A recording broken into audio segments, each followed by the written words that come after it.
Hello, everyone. I'm Keith the Stone, and this is HeroesX Office Hours. I'm here again with Greg Nagy and Sarah and Jenna and Elen, as usual. This is version 13 of HeroesX, and we are discussing the questions and responses to the hours 14 and 15 discussion questions posed by Greg. The first one, the hour 14 question is, if you compare the lament of Achilles over Patroclus with the laments of Briseis, which of the two laments would you consider to be more artistic as a song? What are folks saying about this one? One of the participants is wondering, how can you relate lament to pothos, longing? Yes. Yeah. And here's a quick answer, and I learned it the first time from my friend and colleague Margaret Alexiou, who wrote the definitive book about lament in Greek traditions, especially laments of women. And what she observed is that what you could call in a very generalizing way lament, and what you could also call in a generalizing way love song, have a way of interweaving in Greek traditions and in other traditions as well. And that is to say that a lament can morph into a love song and then morph back into a lament, just to give one example, and all sorts of other such variations.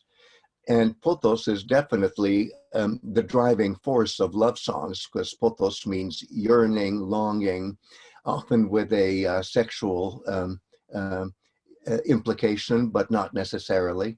And so I would say that the word itself, pothos, which we translate as yearning and longing, is almost a case in point for the truism as formulated by Meg Alexiou, that these two forms of singing in a song culture, lament and love song, have a tendency of merging, interweaving.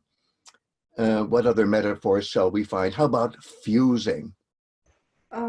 People have different views which one is more artistic, but the way Briseis is lamenting and the way Achilles is lamenting, if you look at the background, they have two different backgrounds. Yes. For Briseis, other captive women are participating by remembering their own yes. pain. Yes. In Achilles' case, it's more communal for the same. Yes. Can you talk about that aspect of two lamentations? Oh yes, it's that Achilles, as he laments Patroclus, is so concentrating on their unique relationship as alter egos that the communality of lament is not as apparent. And I would say it's also so visceral that it reminds me of the comparison that I make in the online version of the book, Ancient Greek Hero in 24 Hours, where I compare the lament of a Hungarian woman, an old widow who has lost her two sons, with a very artistic love song that was featured in the film English Patient, where a Hungarian woman is singing a very artistic love song, even though how shall I say it, the infrastructure is still pretty much the same as the lament of the old lady. And in one case, there's so much physical crying that it overshadows any artistry whatsoever. Whereas in the other case, in the case of the artistic love song, the song overshadows any idea of actually physically crying and all the physiology that goes with the crying. Now, we run the gamut here in laments where somebody's really lamenting a dead person, let's say, it really depends on the situation, just how beautiful or just how visceral a lament is. And we could play the percentages that there could be a lament like the one that Kodai recorded of the Hungarian old woman, which is, I would say, 90% crying and only 10% singing, as opposed to the artistic love song that was used in the film by Minghella, the director of English Patient, where I'd say it's 90% artistry and maybe 10 or even less percent real physical crying. And even there, it's, shall we say, you pretend rather than quote unquote real. And here I come back to that wonderful formulation by a blues singer who says in an interview, you don't have to have the blues to sing the blues. And I like the analogy of blues because there too, it's basically a song of sadness. It's being blue, but it is also beautiful sadness and artistic sadness. And I think the interviewee was thinking of the artistry of it when he said, you don't have to have the blues to sing the blues. But it's a stretch then to say, well, what if a singer actually pretends to be sad? I wouldn't dare say that about the Lament of Briseis, even though I would dare say that she may be much sadder about the death of her husband than about the death of Patroclus. But I still think that what we see being represented in Homeric songmaking is a sincere lament. Can we say Briseis' lament is raw with all feelings, and Achilles' lament is very conscious of the pain in relaying, and he's modeling his future longings. Yes. In a way. Yes. You know, another way of saying it, I think, is that all of us would be second guessing, why would Briseis be quite so sad about Patroclus when Achilles killed her husband? Doesn't she love her husband anymore? And in a way, what we hear in the last few verses where the description of the captive women who are the ensemble that frame the lament of Briseis is doing their own lament, is a way of saying, well, even if the context for the lament may not be your own personal pain and what you really are hurting about, nevertheless, in a communal situation, these personal pains can merge enough that you can be sincere enough about whoever is being lamented, even if it's not your nearest and dearest. Another of our participants has been concentrating on the sort of structure of the lament itself. For example, they say that there's the physical actions like movement in dancing. So she does the wailing and crying and tearing. And then the language is, it's very precise and there are repetitions and pairings. Looking at the things that Patroclus would have done for her. And so a very careful an analysis of how that lament is structured. And is that typical of, as it were, an artistic lament? A lovely question. And could I say that even when it's 90% crying and only 10% singing, and I'm making up these percentages, but even in a situation like that, there's still a morphology to it all. There's still a structure to it all.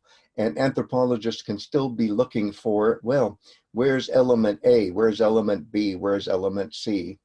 And in fact, Keith and I have had experience with college students where we assign to them situations where they try to recreate a lament based on their own situations. And Keith, maybe you want to say a little bit more about that. Yeah, and based on these kind of genre considerations, these features that you just mentioned, it's a really interesting exercise for them. It's the first one that we give them in the semester in the Heroes course at the college. Yeah, and so we give them, I think it's 7 features of a lament in ancient Greece, and ask them to compose one based on the general context of their own life. They can change whatever they need to, but it's really eye-opening, they say. I might almost say, because I'm a linguist and a grammarian, in the sense that I try to analyze structures in language, because after all, language has a grammar that is independent of any grammarian who tries to describe the structure. I would say that there is a real grammar of lament, even a syntax of lament. And if I were using the terminology of Chomsky, there's a deep structure of lament.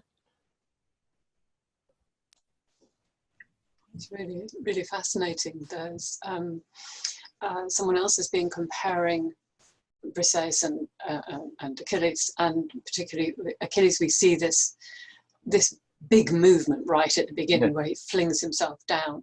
Yes. And with the women, we see a slightly different action. Is there a difference between male and female lament, or is there something that is common to the two?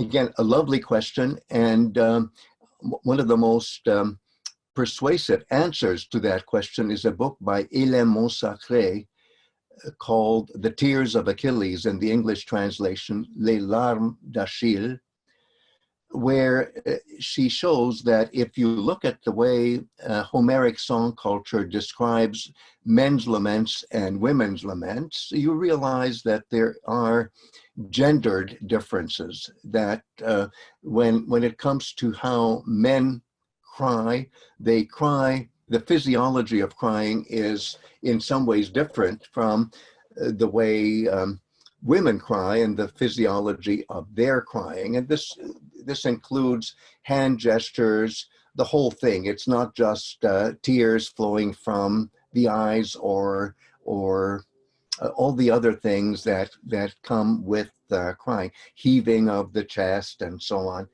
And the point that Montsacré makes is that if you look at the physiology of the way Achilles cries, let's not even start talking about the way he sings, but the way he cries physiologically in both ways, both the ways that men are described when they're crying and the ways in which women are described when they're crying.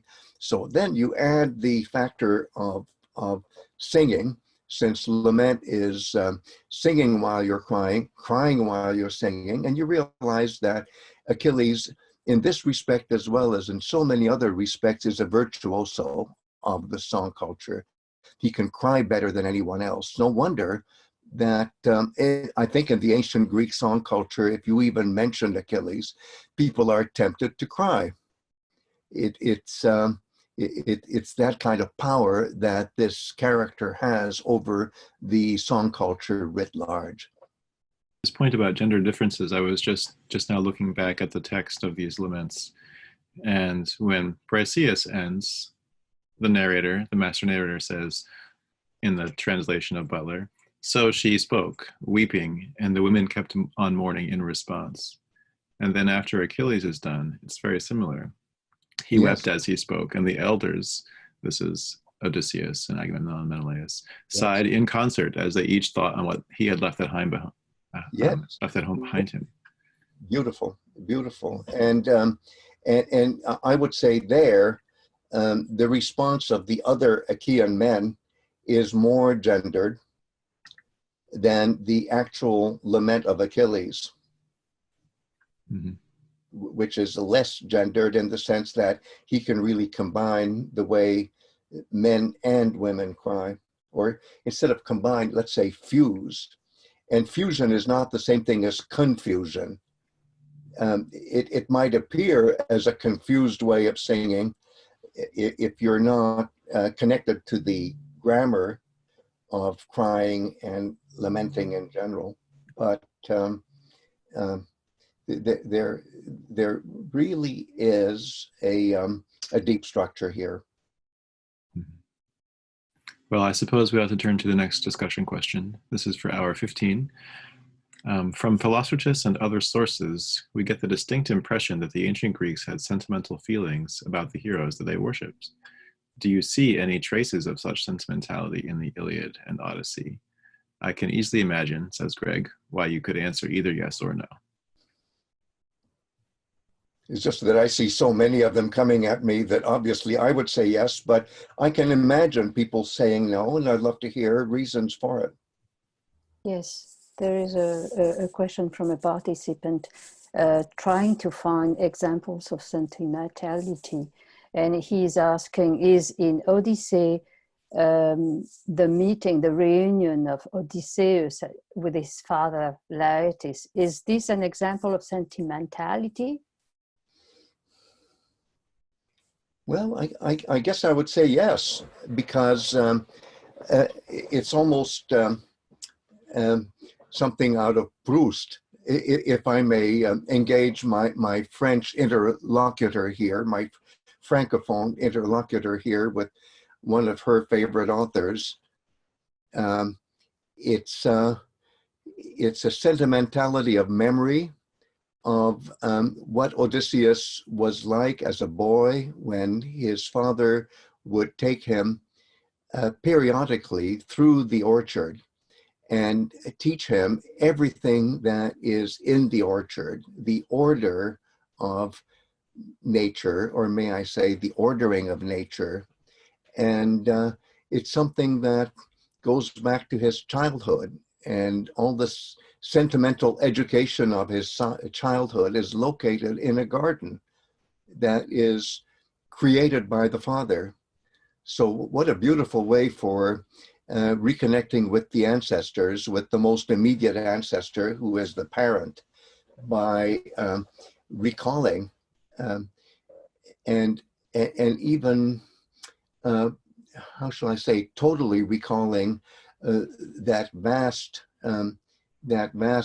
time frame where you would periodically come back to the garden and reconnect with everything in the garden, all the beauty of the plants and the water that irrigates the plants, and the sunshine and the aroma, and it just goes on and on. It's a kind of extravaganza of sensuality combined with sentimentality. I mean the sensuality of nature, which in Philostratus's beautiful account, in this late source, is even eroticized, right? I mean, that kind of thing is eroticized. Another participant mentioned about the Achilles and Phoenix's relationship and remembering Achilles' childhood. Yes, is a sign of sentimentality, perhaps. I think that certainly Phoenix, as an old man, is appealing to the sentimentality of Achilles. And I think a subtext here is the fact that in some versions of the myth about Thetis as the mother of Achilles, she, in some versions, seems to leave the baby at a very early and needy stage, and then not come back until he's an adult and he really needs the emotional support of his divine mother. And you could say that Phoenix is a kind of mother substitute. The way he talks about, you remember when, well, no, he doesn't say you remember when. I remember when you as a baby would spit up on me, because presumably the old man was cradling the baby as if he were the mother. So I say definitely the words that Phoenix addresses to Achilles to try to awaken within the alienated hero feelings of emotion towards his near and dear ones. Those words are full of sentimentality, of appeals to emotion and the memories of emotions, because emotions aren't instantaneous. They grow from memories of many experiences. And again, I think of Proust. Don't you, Hélène? You should talk about Proust and not me.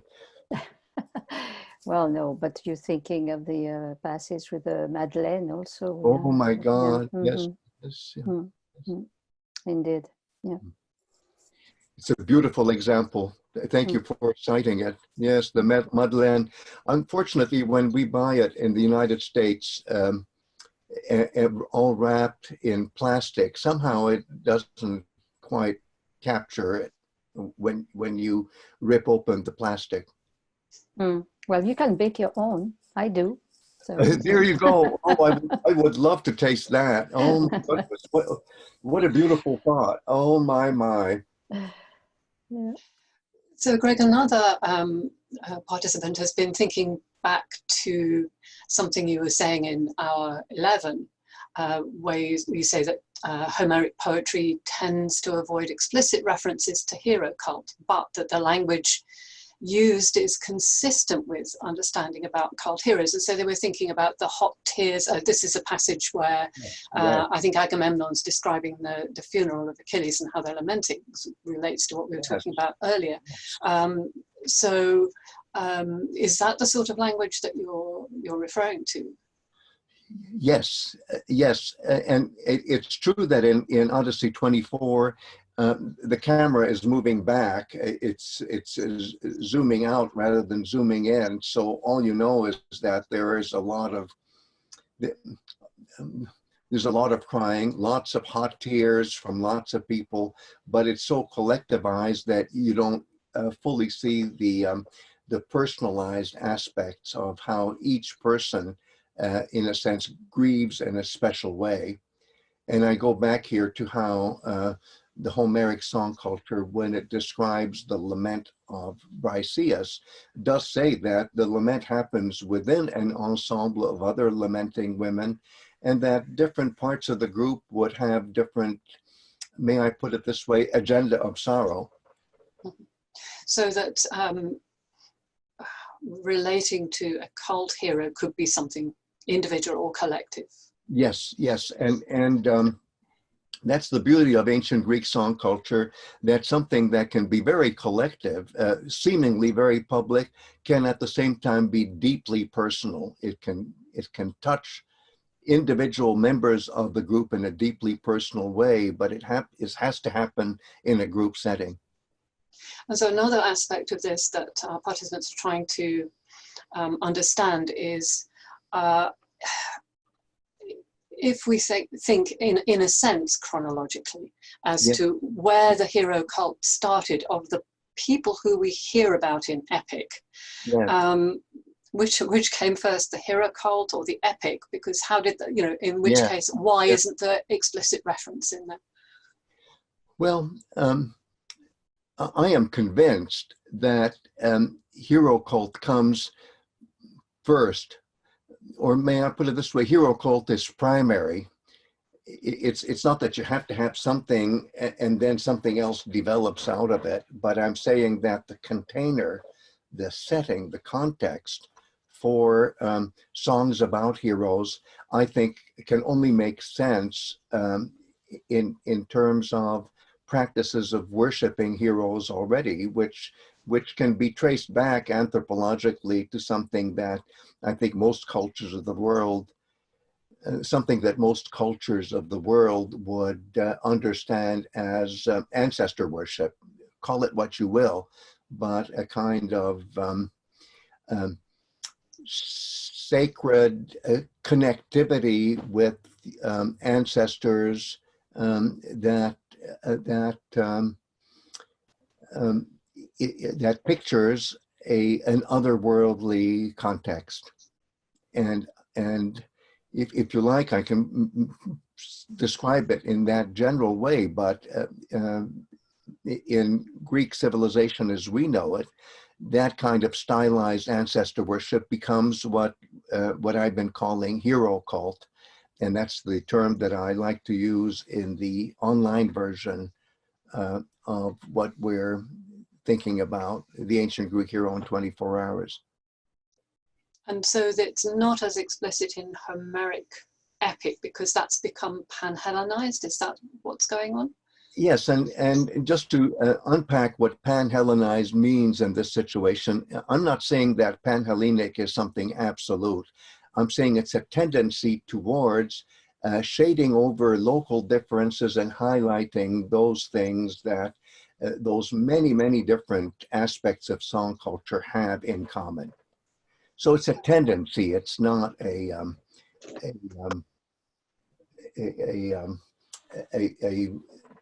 law, pan-Hellenism. It's not something that is absolute. It's something that's tending toward the absolute. Can we give Nestor's advice to his son as a sign of sentimentality? Yes. And connecting to ancestors. Oh, yes. But the sign is coded, and there are all sorts of requirements for, may I put it this way, getting it. It doesn't spell it out, the sentimentality. In other words, that particular set of instructions by the old man to the young man does not spell out all the ties that bind sentimentally the father to the son and the son to the father, or let's make it more general, parent to child and child to parent. And so if I can also sort of try and compare what we're reading in, say, I was 14, 15, Philostratus and so on, where it is more explicit, even if it's not totally explicit in the Homeric epics, if we see similar kinds of language, similar kinds of phrasing, we can infer that that's what's being talked about. Yes, and maybe exhibit A would be the way Achilles talks about his own son, where he almost has a lapse of sentimentality. It's almost too much for Homeric poetry. Almost.